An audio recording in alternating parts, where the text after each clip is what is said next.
Ngiyabonga mshana. Malume ubheke. Ngibukele inkanyezi la mshana. Yini umsebenzi wazo vele? Awungitshela mshana. Mawubhekile wena. Yini umsebenzi wenkanyezi? Mina ngicabanga ukuthi zenza kube kuhle esibhakabhakeni. Ushayelani khona mshana?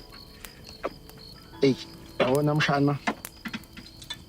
Inkanyezi idlala indima enkulu kakhulu empilweni zethu.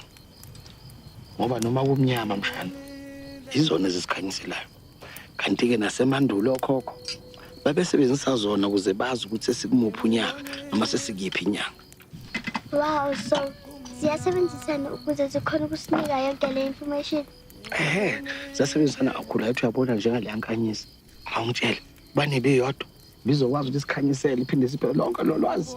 Cha, esingeke siyibone nokuyibona. Qinisile-ke mshana, yathi uyabona-ke kufana khona-ke empilweni mshana. Kufana nazo lezi ngoma.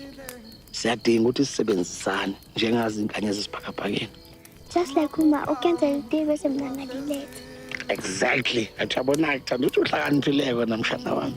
Kunjalo. Kanti-ke futhi-ke ikona-ke phela ukubaluleka kwani kwe-collaboration. Clock it, malume, clock it.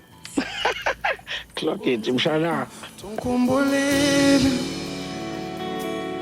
Tawuza ungilahle Tungikhumbulile